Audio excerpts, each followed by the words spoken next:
Hello बच्चों, आज हम लोग आपकी हिंदी की जो अतिरिक्त पुस्तक कृतिका है, उस कृतिका का तीसरा पाठ साना साना हाथ जोड़ी, जो मधु कांकरिया जी द्वारा रचित है, इस पाठ का अध्ययन करेंगे और इस पाठ के बारे में जानेंगे कि मधु कांकरिया जी ने इस पाठ में किस विषय पर अपनी अभिव्यक्ति दी है। तो बच्चों, सबसे पहले हम लोग आज मधु कांकरिया जी के जीवन के बारे में, उनकी रचनाओं के बारे में, उनके संघर्षों के बारे में जान लें, उसके बाद पाठ शुरू करेंगे। तो बच्चों, मधु कांकरिया जी का जन्म सन 1957 में कोलकाता में हुआ था। इन्होंने कोलकाता विश्वविद्यालय से ही अर्थशास्त्र में एमए की डिग्री हासिल की और साथ में कंप्यूटर में शिक्षा ग्रहण की। उनकी प्रमुख रचनाएं एक उपन्यास जिसका नाम था पत्ता खोर,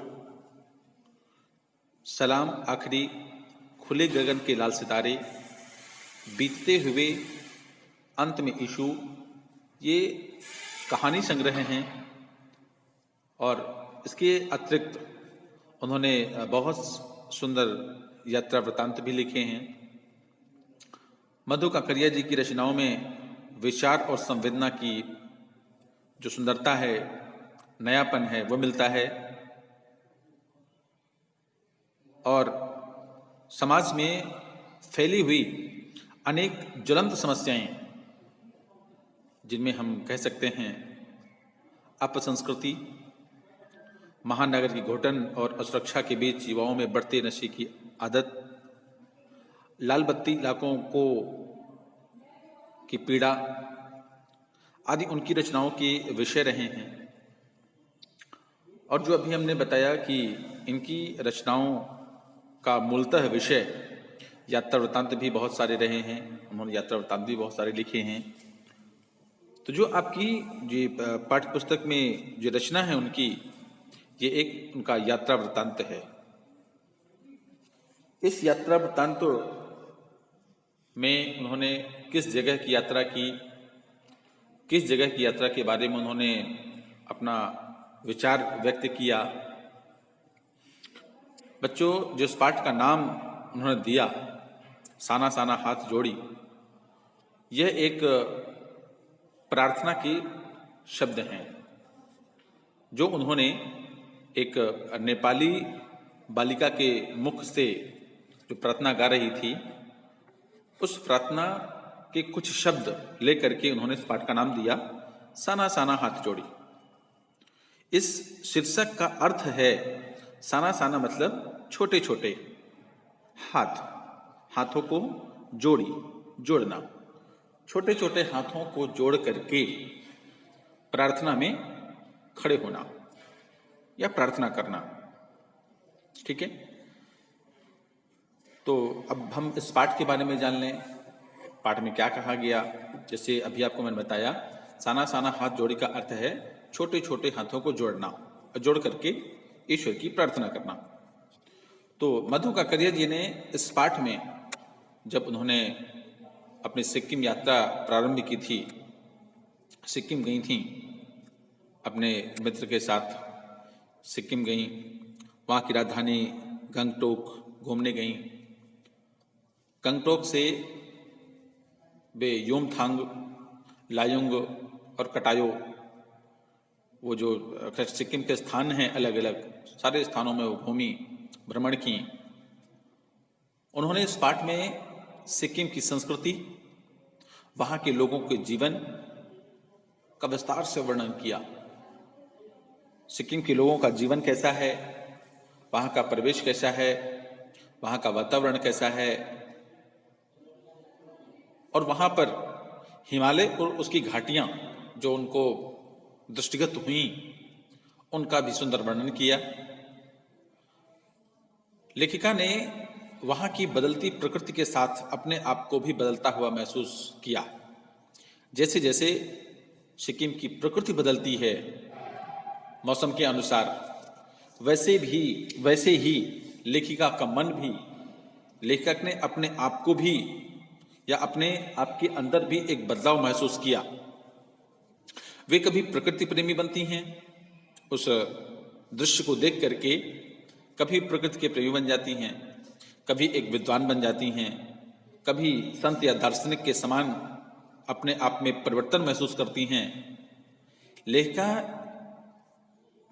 की इस यात्रा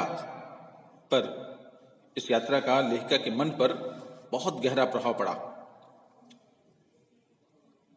और बहुत सारी चीजें जो उन्होंने उस प्रकृति में सुंदरता देखी, परिवेश देखा, वहां प्रदूषण नहीं है, और सिक्किम के लोगों को किस प्रकार के दैनिक जीवन में जो कठिनाइयां स्वीकार करनी पड़ती हैं, कठिनाइयों का सामना करना पड़ता है, उन कठिनाइयों के बारे में भी हमको बताया। लेखिका ने अपनी यात्रा प्रारंभ की। जब वो सिक्किम पहुंचती हैं तो मैंने हैरान होकर देखा। पाठ शुरू करते हैं।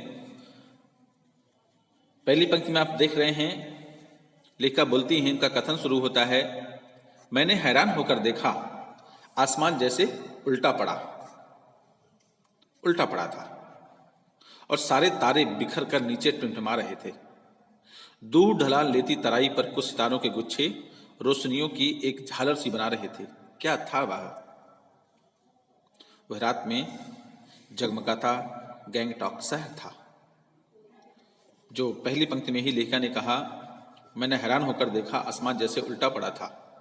यहां आसमान उल्टा पड़ा था यानी धरती ऊपर और आसमान नीचे, उनके अनुसार, और सारे तारे बिखर कर नीचे टिमटिमा रहे थे। ऐसा लगता था कि इसे धरती ऊपर हो गई है और आसमान नीचे हो गया, पूरी काया पलट हो गई। लेकिन ऐसा कुछ नहीं था। वास्तविकता क्या थी? वो एक पहाड़ी पर थी, नीचे गैंगटॉक शहर था धरती पर, और वो एक पहाड़ी के ऊपर थी, बहुत ऊंचा पहाड़ जहां वो यात्रा कर रही थी। उस पहाड़ी से ऐसा लग रहा था कि आसमान नीचे हो गया है, जिसमें पूरे शहर की जो बत्तियां थी जली हुई थी, रात का समय था, तो ऐसा प्रतीत हो रहा था जैसे आसमान नीचे हो गया है और धरती ऊपर हो गई है। इतिहास और वर्तमान के संत स्थल पर खड़ा मेहनतकश बादशाहों का वह एक ऐसा शहर था जिसका सब कुछ सुंदर था, सुबह, शाम और रात। ऐसे वहां के मेहनतकश बादशाह थे जिन्होंने ऐसे शहर को बसाया, और उस शहर की सबसे सुंदर बात यह थी कि उसका सब कुछ सुंदर था। सुबह उठिए तो सुंदरता, शाम को घूमिए तो सुंदरता, रात में जब नीरव शांति छाती है तो उस नीरव शांति में भी एक सुंदरता का आभास होता है। और वह रहस्यमयी सितारों भरी रात मुझमें सम्मोहन जगा रही थी।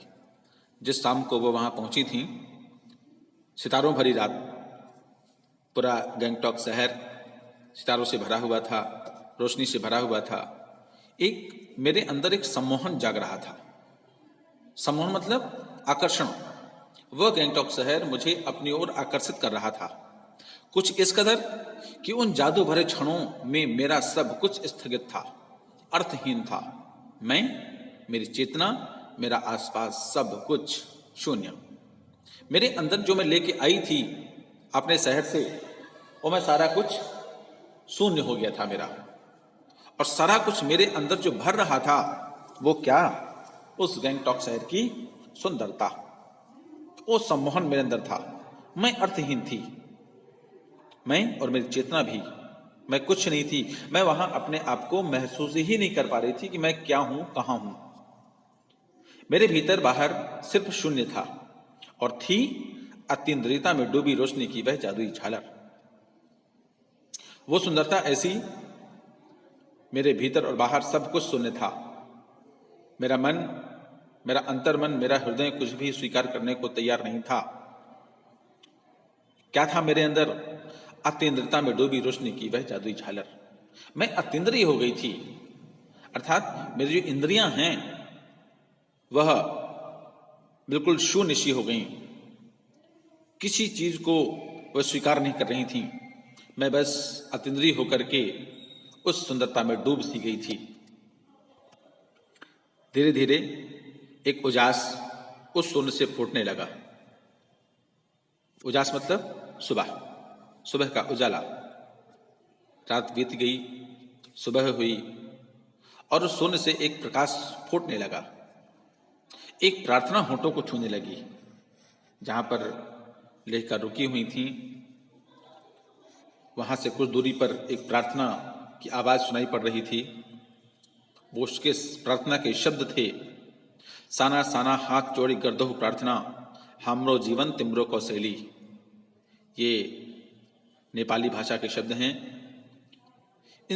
इस प्रार्थना का जो एक लाइन उन्होंने याद की, उस एक पंक्ति का अर्थ था, छोटे छोटे हाथ जोड़कर प्रार्थना कर रही हूं कि हे ईश्वर, मेरा सारा जीवन अच्छाइयों को समर्पित हो। हमरो जीवन तिमरो कौशैली, इसका मतलब मेरा सारा जीवन अच्छाइयों को समर्पित हो जाए। मेरे शरीर से, मेरे हृदय से, मेरे मन से कभी भी कोई गलत कार्य ना हो। ऐसी वो प्रार्थना के शब्द थे। आज सुबह ही मैंने प्रार्थना के बोल एक नेपाली युवती से सीखे थे। मैंने प्रार्थना गाई और अपने काम पर लग गई। सुबह हमें युमथांग के लिए निकल पड़ना था। युमथांग सिक्किम का एक शहर है। पर आंख खुलते ही मैं बालकनी की तरफ भागी। जैसे सुबह हुई, मेरी आंख खुली तो मैं बालकनी की ओर गई। कमरे में जो बाहर बालकनी थी, वहां पर दौड़ के गई। यहाँ के लोगों ने बताया था, यदि मौसम साफ हो तो बालकनी से भी कंचनजंघा दिखाई देती है। कंचनजंघा क्या है? हिमालय की तीसरी सबसे बड़ी चोटी। अर्थात वहां से हिमालय की जो तीसरी सबसे बड़ी चोटी थी, वह चोटी वहां से दिखाई पड़ेगी, ऐसा वहां के लोगों ने बताया था। मैं उस दृश्य को देखने के लिए दौड़ करके बालकनी में गई। पर हुआ क्या? मौसम अच्छा नहीं था। मौसम अच्छा होने के बावजूद, मौसम अच्छा था, लेकिन उसके बावजूद भी हल्के हल्के बादलों ने पूरे आसमान को ढक रखा था। पिछले वर्ष की ही तरह इस बार भी बादलों के कपाट ठाकुर जी के कपाट की तरह बंद ही रहे। जिस प्रकार हर साल बादलों के द्वारा कंचनजंघा का दृश्य अदृश्य कर दिया जाता था, वैसे इस साल भी रहा। जैसे भगवान के द्वार बंद हो जाते हैं, कपाट बंद हो जाते हैं एक समय के बाद, उसी प्रकार वो कपाट बंद हो गए और बंद ही रहे, खुले नहीं।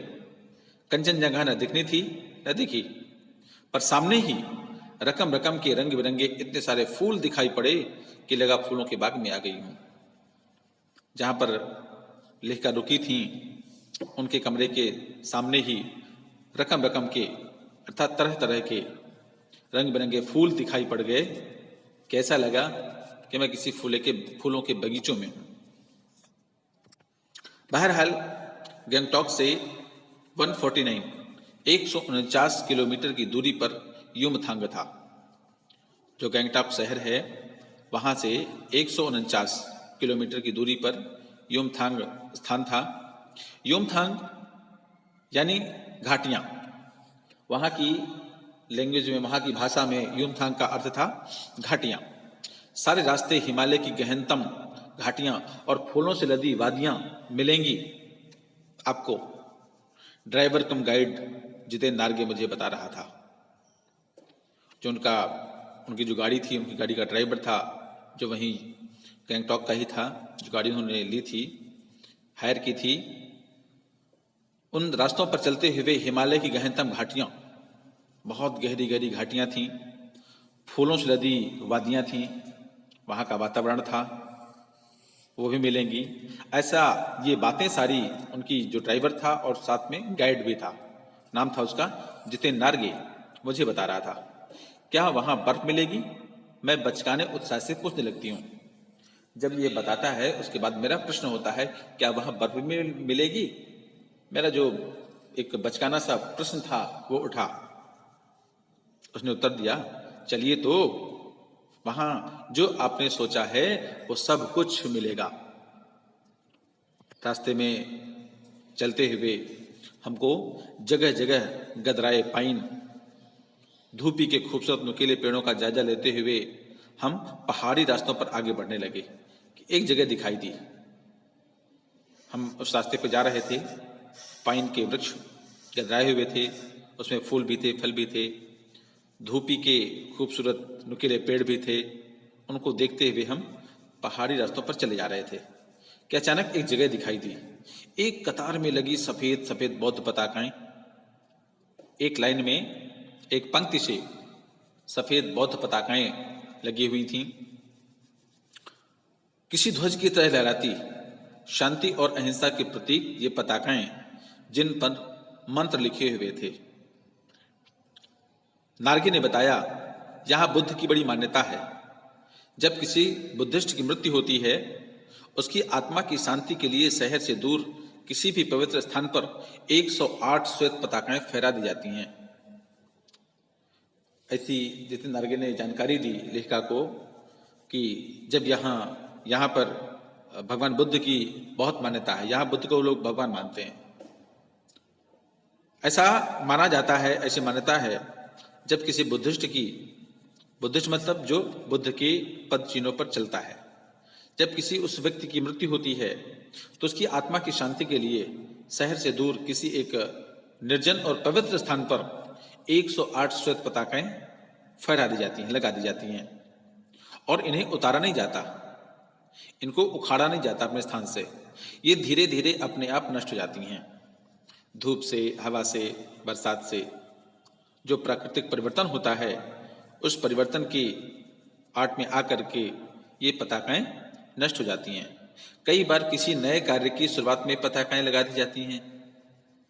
कोई नया काम प्रारंभ होता है तो भी ये पताकाएं लगाई जाती हैं, लेकिन उनका रंग सफेद नहीं होता। सफेद पताकाएं लगाई जाती हैं जब किसी की मृत्यु होती है, लेकिन जब किसी नए कार्य का प्रारंभ करते हैं तो वो सफेद की जगह वो पताकाएं रंगीन होती हैं। नार्गे बोलता जा रहा था और मेरी नजर उसकी जीप में लगी दलाई लामा की तस्वीर पर टिकी हुई थी। कई दुकानों पर भी मैंने दलाई लामा की ऐसी तस्वीरें देखी थी। दलाई लामा बौद्ध धर्म के धार्मिक गुरु होते हैं, उनकी तस्वीर हर जगह वहां पर लेखिका को दिखी थी। हिचकोले खाती हमारी जीप थोड़ी और आगे बढ़ी। अपनी लुभावनी हंसी बिखेरते हुए जितेन बताने लगा, इस जगह का नाम है कवि लोंग स्टॉक। यहां गाइड फिल्म की शूटिंग हुई थी। एक फिल्म थी गाइड देवानंद जी की। बताया कि उस फिल्म की शूटिंग यहीं हुई थी।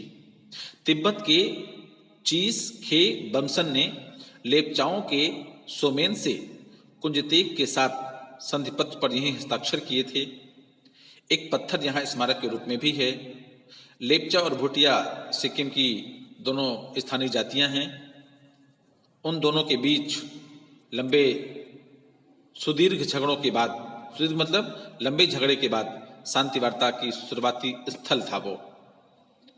जो नाम बताया नार्गे ने, कवि लोंग स्टॉक, वहाँ गाइड फिल्म की शूटिंग भी हुई थी। और जो चीन के बमसन और लेपचाओं के सोमेन से कुंजतेक जो संधिपत्र हुआ था, जो एक लंबा युद्ध चला था उनका, स्थानीय जातीय युद्ध, लंबे झगड़े के बाद एक शांति वार्ता दोनों में संधि हुई थी, उसी स्थान पर हुई थी। उन्हीं रास्तों पर मैंने देखा एक कुटिया के भीतर घूमता चक्र। एक कुटिया थी, उसके भीतर बड़ा सा चक्र घूम रहा था। मेरे मन में आया, मैंने पूछा ये क्या है? नार्गे कहने लगा, मैडम यह धर्म चक्र है, प्रेयर व्हील। इसको घुमाने से सारे पाप धुल जाते हैं।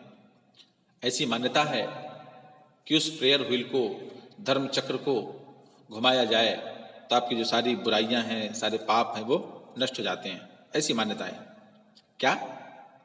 चाहे मैदान हो या पहाड़, तमाम वैज्ञानिक प्रगतियों के बावजूद इस देश की आत्मा एक जैसी है। लोगों की आस्थाएं, विश्वास, अंधविश्वास, पाप पुण्य की अवधारणाएं और कल्पनाएं सब एक जैसी हैं। हमारे परिवेश में आपने देखा होगा बहुत सारी मान्यताएं हम पूरी करते हैं, कुछ मान्यताएं हैं उनका पालन भी करते हैं। लेकिन आज के वैज्ञानिक युग में उन मान्यताओं को मान्यता नहीं, लोग अंधविश्वास कहते हैं। और ये किसी एक क्षेत्र विशेष में नहीं, लेखक को लगा कि चाहे मैदान हो, पहाड़ हो, कहीं भी चले जाएं, देश के कोने कोने में कोई न कोई ऐसी मान्यता प्रचलित है। नहीं तो आज के इस वैज्ञानिक युग में उस प्रेयर व्हील को घुमाने से किसी के पाप नष्ट हो जाएंगे? नहीं, ये हमारा वैज्ञानिक मन नहीं, ये हमारा धार्मिक मन है। गंगा स्नान कर लो, सारे पाप धुल जाएंगे, ये क्या है? धार्मिक मान्यता है, लोग मानते हैं ऐसा। लेकिन जो वैज्ञानिकता है वो कहती है नहीं, गंगा स्नान से पाप नहीं धुलते, गंगा का पानी गंदा हो जाता है आपके शरीर का मैल लेकर के। लेकिन हमारी मान्यता तो कुछ दूसरी है कि हम मान्यता कहते हैं, विश्वास कहते हैं, लेकिन जिनका मन वैज्ञानिक है वो इसको अंधविश्वास कहता है, दिखावा कहता है। लेकिन मैंने देखा कि आस्था, विश्वास, अंधविश्वास, पाप पुण्य की अवधारणा, पाप पुण्य के बारे में जो हमारे अंदर विचार भरे हैं वो हर जगह के एक हैं, एक जैसे ही हैं।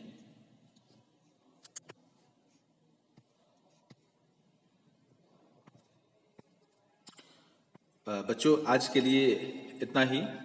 अगली क्लास में हम लोग इसके आगे का, क्योंकि पाठ काफी लंबा है, इसके आगे का भाग हम अगले वीडियो में देखेंगे। धन्यवाद।